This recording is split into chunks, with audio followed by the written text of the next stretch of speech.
Well, thank you, French Shalom, and greetings to you all.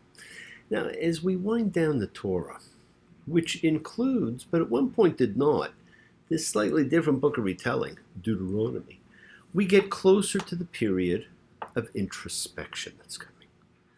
Now, what do you need to think about for next week's commencement of the 10 days of awe? It's quite a term, isn't it? Why do we call it that? It's almost intimidating. How does that connect to New Year's?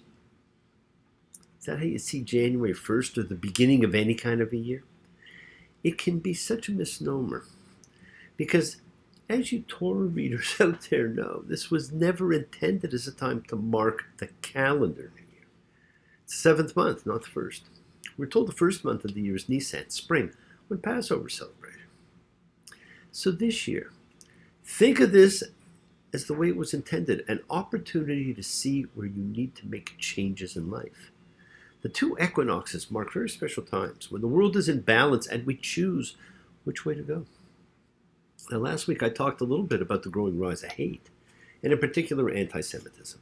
It was something I and probably most Jews have experienced, but I'd hoped it was on its way out in my lifetime. Surely, we become smarter, more tolerant, more connected. But as so many of the second half of the Ten Commandments begin, lo, no, I was wrong. Hatred, division, and especially anti-Semitism are on the rise. And who but the ACLU, the American Civil Liberties Union, and the New York Times, a once proud Jewish publication of Truth and News, have joined to spew anti-Semitic rhetoric. Straightforward attack on yeshivas, once the only way for Judaism and Jewish education to survive, is now portrayed as racist, pitting Jew against non-Jew and black against white. All the progress, pitiful as it might seem, after these thousands of years, it's just taken a giant step backwards. Is this not one of the things we should be examining in our lives at this time of introspection? Are we guilty of prejudice? Where in my life am I treating people as other, as alien, and not as brother or friend? Begin thinking about it now. You don't have to wait, for Rosh Hashanah. We're just a week from that new moon, what many consider the most important new moon of the year. There's no doubt the two equinox moons hold greater spiritual significance. Both are for times of reflection. One is for initiation, and one is for correction. And you can just feel it. I can feel it coming in the air tonight. Oh Lord, I've been waiting for this moment all my life. Oh Lord, oh Lord. Well, I remember, don't worry. How could I ever forget? It was the first time, the last time that we ever met. But I know the reason why you keep the silence up. No, you don't fool me. Hurt doesn't show, but the pain still grows. It's no stranger to you and me. You know what? We can feel it, my friends. And this sums up the holiday coming. In many ways, we remember the hurts. We hold the pain. We need to forgive. It is the holiday of forgiveness. We need to forgive and move on. We need to see where we have done the same and seek forgiveness. It's an important thing to do. We have the power to free ourselves. And being Jewish means caring for each other. Regardless of what we believe or how we affiliate, it is part of our genetic makeup. It's baked into our being and into our text. Perhaps the best known text is one that's from the Talmud. Shavuot 39a.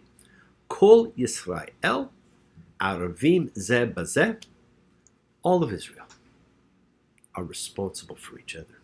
Now the word Aravim is literally translated as guarantors.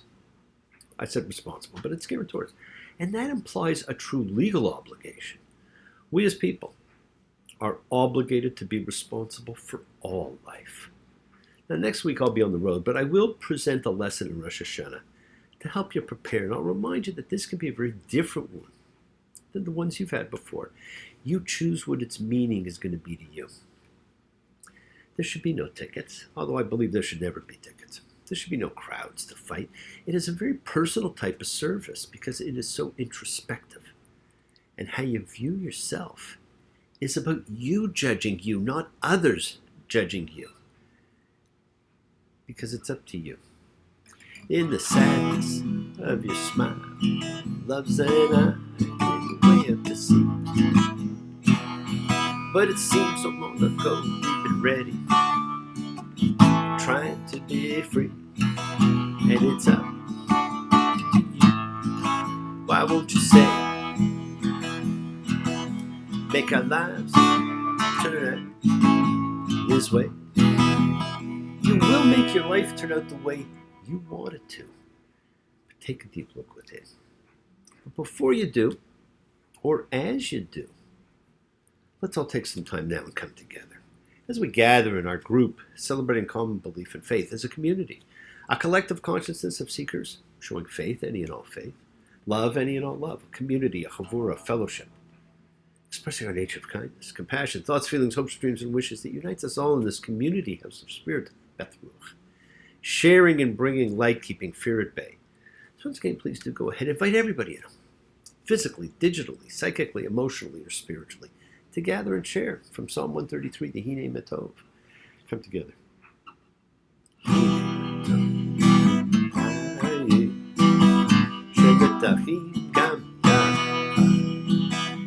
Matov.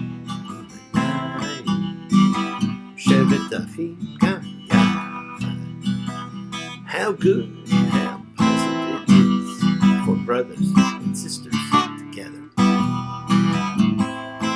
Community.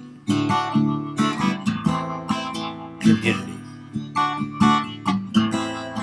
Community. Together. You know, we support each other in this community, my friends. So let's all spread love, goodwill, and fellowship to the world.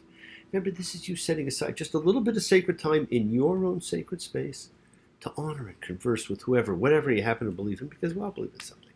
It's part of your Kavanaugh. Your intention that you put out to the universe, it's your goodwill. Goodwill and intention. Well, they're the roots of what you can control, of what you can correct in life. Your intention is what sets in motion everything that occurs in your lives. So let's take some time now. Let's send some of that goodwill, some light, some healing out to whoever you know that needs it. The world needs it. Healing and renewal for everyone. Floats through space, finding those in need. So send it out for those you know and for the souls and spirits of everybody you love. Think of whoever that needs healing and renewal and love, or just plain goodwill. Focus on them. Call their names. It's not just for people, it's for our pets. It's for the earth. It is the healing of the world, the tikkun olam. It's part of our genetic makeup. We have to help heal the world. Remember, friends, it's not something that we ever complete.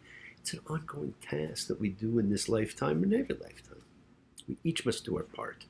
We each can improve and change our own little corner of the world. And as we change ourselves, we change the conditions of life.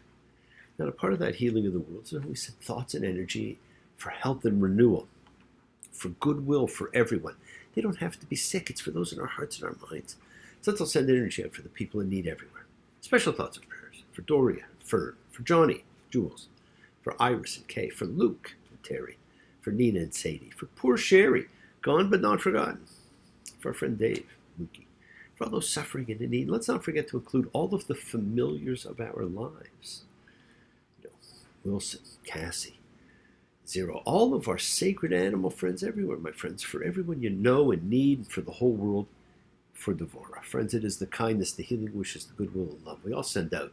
Just circles the world finding those in need. So thank you, each of you, for all you do, for all you care, because the world is a world of spirit, and spirit, my friends, never dies. Me. Shabbat. Avotenu.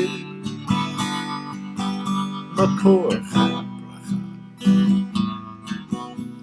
Dimotenu.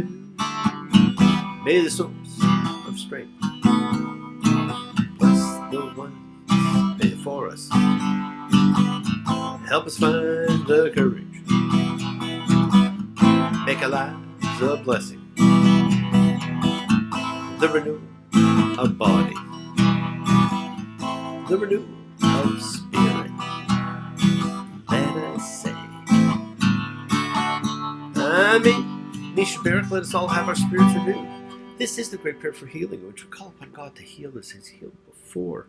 Mishaberach, may He who bless, because all healing is a blessing, my friends. So let's all send and receive healing and renewal energy in our efforts to share, to care, to grow, to love. Now don't forget, there's a phrase that's used during the period between Rosh Hashanah and Yom Kippur. That is Ketiva v'chatima tova, the phrase that means a good inscription and sealing. Because on Rosh Hashanah, the three books are opened, the righteous, the evil, and the intermediate, and we're inscribed in one. Hence a good inscription to be sealed on Yom Kippur. But if you think you're not noticed until Rosh Hashanah, you're incorrect. Our behavior through the year is what gets us inscribed.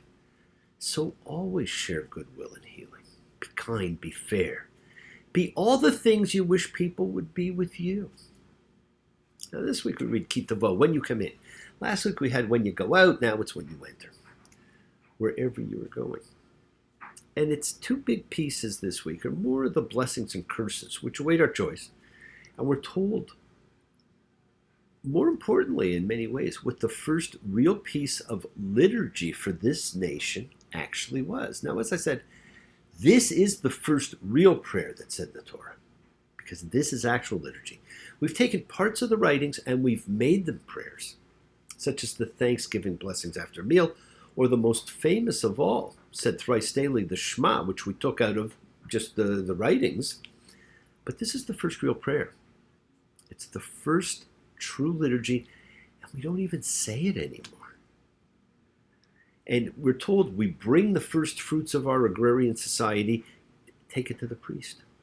He sets it down as an offering at the foot of the altar. And Deuteronomy 26:5 tells us what we say.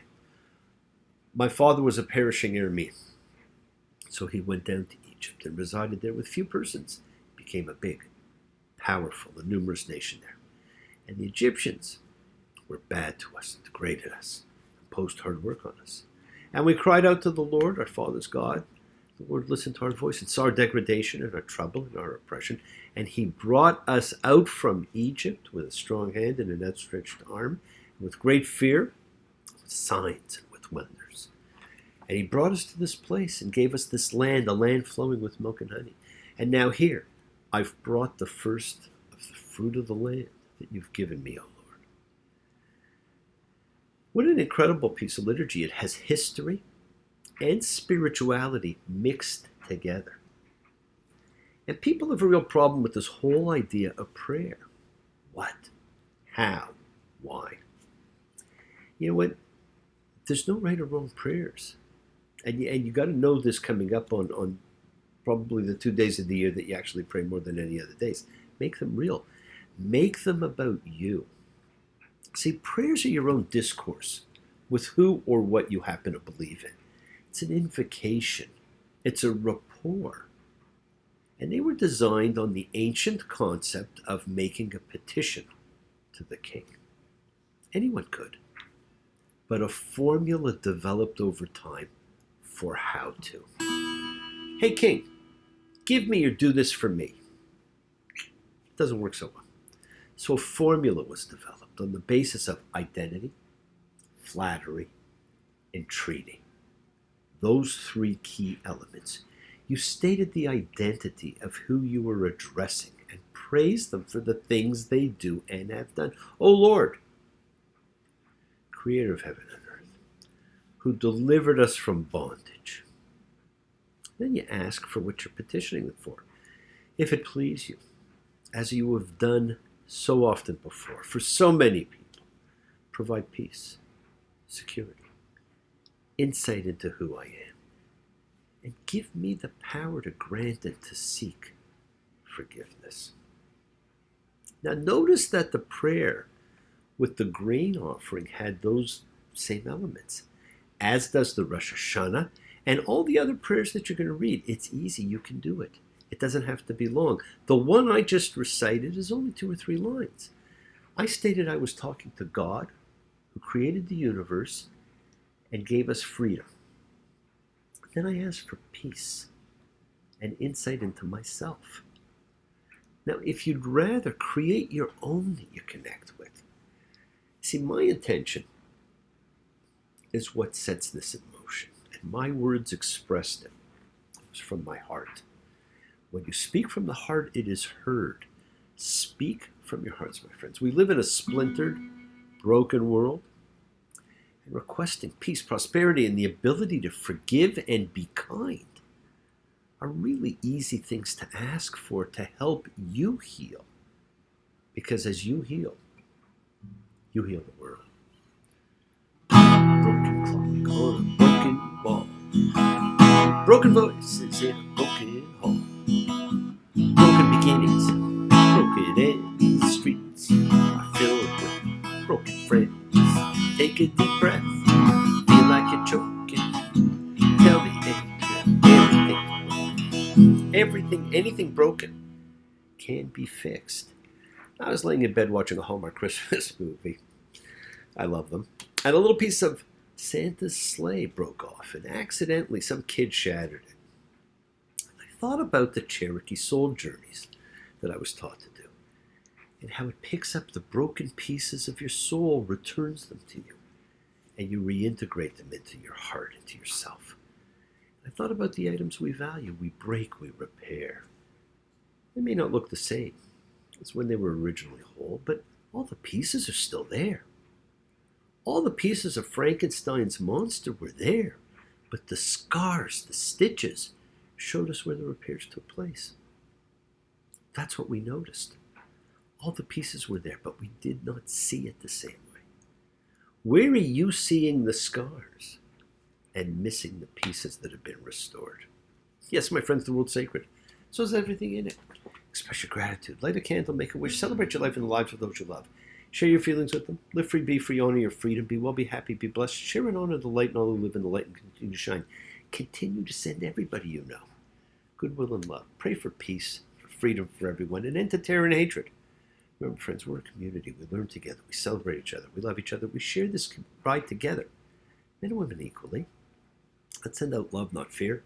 Send out peace, harmony, goodwill, healing to all who need it. And please do learn to forgive and learn to love. Open your hearts. Honor the relationships of your life. Tell those you love that you love them. Take advantage of the time you have. We take the twists and turns and the patterns that weave through the fabric of our lives in our efforts to grow, to learn, to be, to love. So please do love. Now bless you all. Have a fantastic week. Week of love and light, a week of peace, a week of miracles. Examine your intentions. Use them to imprint your will on the universe, because we set in motion all that happens in our lives. It is our intention, our Kavana, our cause, our effect. Everything's linked. As I've said, you always have time to forgive and to be forgiven. You have the knowledge of what's good and bad. So acknowledge what you have done wrong to yourself, to God, and to any person you've wronged, and ask forgiveness. But do so with sincerity, accountability, vulnerability. Forgive those who've hurt you. You learn to be forgiving and compassionate, because the secret of forgiveness, compassion, peace is acceptance.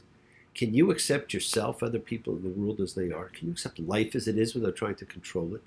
If you do, you can experience the peace that acceptance brings. So do not stop your journey.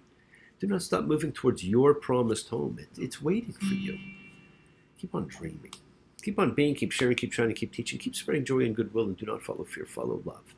It's always in front of you, and remember to have faith and unwavering adherence to principle. Just as I have faith in the principle of love and of all of you. Act with purity of heart and mind. Despise none, defraud none, hate none. Cherish all. Honor every child of God, every creature of the earth. May all people know peace in this year. May you nurture kindness and love everywhere. Work to be present in the body. Expand the heart, quiet the mind, because the deepest source of real power lies in your consciousness and your ability to be mindful, to be aware, to be present in all life circumstances. Make the most of your time in this life. Continue to touch and transform the lives around you, because you're never alone. You're forever blessed and have the ability to bring blessings to everybody you meet. Embrace love, not fear. We're all part of a greater whole. Embrace forgiveness, not anger. And be there for someone, because someone will always be there for you, whether you know it or not. And continue to explore faith and what it means to you. And never accept shame as a natural state. Whatever you feel others have felt, whatever you have experienced, others have too. We share together. We learn together. We have each of us here to help each other, because we're trying to find love and acceptance and support. We all have or could have that special someone in our lives. So just find them. Tell them what they mean. And remember, you're never alone on your journey to your promised land. Keep forgiving those you need to forgive and keep asking forgiveness from those you need to ask forgiveness of. Enjoy the week as the year winds down. Continue to imprint your will on the universe and continue to enjoy love and freedom. And remember, pay attention to your words. They have a special effect on you, and they'll be there. They're going to create all the things that take place in your life. All right, you're getting ready to examine yourself. You're going to choose between light and dark, between good and bad. And remember, the first liturgy we saw, the first essence of prayer, was all about acknowledge and praise, thanks, and ask. And keep those in mind, because that's how you are going to have your own communication with whoever you happen to believe in. You've given everything to me. What can I do for you? You have given me eyes to see. What can I do for you?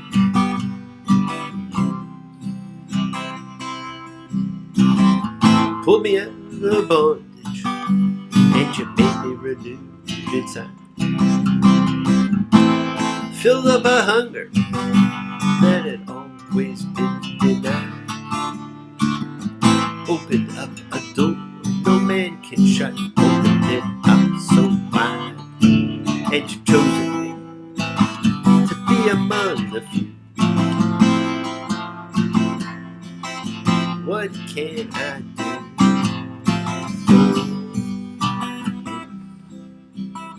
That's what you do for Rosh Hashanah and Yom Kippur.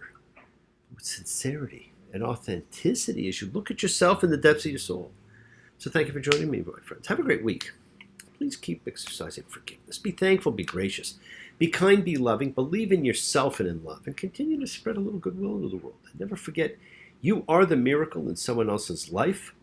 Shabbat shalom and have a fantastic week. Take care.